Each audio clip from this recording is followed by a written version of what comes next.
Government స్కూల్లో మనకి PMC school నుంచి ఒక అవకాశం వచ్చింది. మరి హెడ్మాస్టర్ సార్ గారు మన స్కూల్ పిల్లలు కూడా నేర్చుకోవాలి అని చెప్పేసి మరి గవర్నమెంట్ కూడా మీకు కొంత అమౌంట్ని ఖర్చు చేస్తూ నేర్పిస్తుంది. మరి ఇదే యోగాని బయట నేర్చుకుంటే ఎంతో అమౌంట్ అవుతుంది, అది కూడా మీరు గుర్తుపెట్టుకోవాలి. ఎందుకంటే నేనే యాజ్ యోగా టీచర్గా 4 అంటే బయట క్లాసులో నేను ప్రైవేట్ క్లాసులు చూస్తూ వస్తున్నాను. నేను ఆల్రెడీ ఆయుష్ డిపార్ట్మెంట్లో జాబ్ చేస్తున్నాను, సెక్రటేరియట్లో. అది కూడా గమనించండి. గత 10 సంవత్సరాల నుంచి నేను యోగాలో ఉన్నాను. మనకి ఇంతకుముందు మీరు లాస్ట్ టైం చూశారు, మన రమేష్ గురించి ద్వారా పాద పూజలు చేశాను. అప్పుడు కూడా మీకు యోగా నేర్పించడానికి రావడం జరిగింది.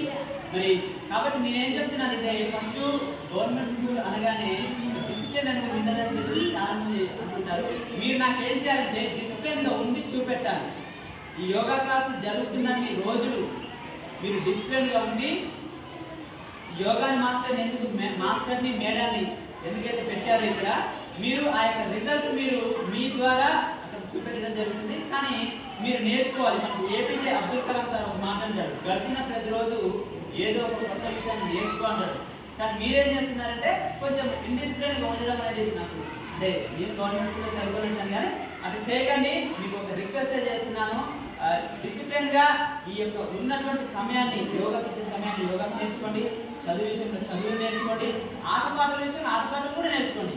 కానీ మీరు ఏది నేర్చుకోకుండా మీ మీద మీరు జోకులు వేసుకోవడం, టైం పాస్ చేయడం మాత్రం చేసుకుంటే తర్వాత మనని చాలా ఇబ్బందులు పడతాము. ఆ విషయం కూడా సమాజంలో జరుగుతున్నవి మనం పెద్దవాళ్ళు గమనిస్తున్నారు, సమాజం ఏం జరుగుతుంది అనేది. కాబట్టి మీ లైఫ్ మీ చేతిలో ఉంది, ఎవరి చేతులు లేదు. మనకి 10th క్లాస్లో ఒక లెసన్ ఉంటుంది, నిక్విజిసిక్ అనే ఇంగ్లీష్లో ఆర్థమెటిక్ అనే లెసన్ ఉంటుంది. నిక్విజిసిక్ గురించి చెప్తూ ఉంటారు. కాలు చేతులు లేని వ్యక్తి మరి ప్రపంచాన్ని ఇప్పుడు మనకు గుర్తు పొందిన వ్యక్తిగా చెప్తారు. ఆయన చెప్తాడు, if I fail I can try again and again and again and. ఎప్పుడైతే మనం ఏదైనా విషయంలో మనం నేర్చుకోలేక ఉంటే నేను అది నేర్చుకునేదాకా పట్టుబడి నేర్చుకోవడానికి ట్రై చేస్తూ ఉంటాను అని చెప్పేసి చెప్తుంటాడు. కాబట్టి మీకు వచ్చిన అవకాశము యోగాని నేర్చుకోండి. ప్రతి ఒక్కరు కూడా ఫస్ట్ యోగా ఎందుకంటే ఆరోగ్యం కోసమే, మీ ఆరోగ్యం కోసమే యోగా.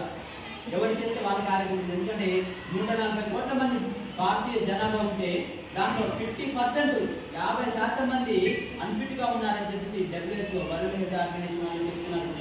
ఎందుకంటే భారతీయులకి ఎక్కువగా మరి అనేకమైనటువంటి ప్రాబ్లమ్స్ రోగాలు వస్తున్నాయని చెప్పేసి కొన్ని సర్వేలు చేసి చెప్తున్నారు. మరి అందుకు యోగా అనేది మనకి ఒక మంచి ఆయుధం లాగా పనిచేస్తుంది. అంటే ఏ ప్రాబ్లం వచ్చినా దీన్ని యోగా జయించవచ్చు, ఒక ఔషధంగా పనిచేస్తుంది.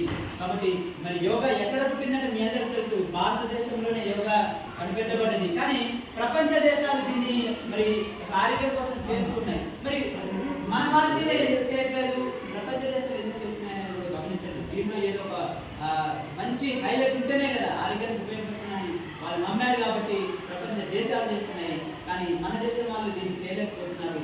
దీన్ని కూడా మీరు ఒకసారి గుర్తుంచుకోండి.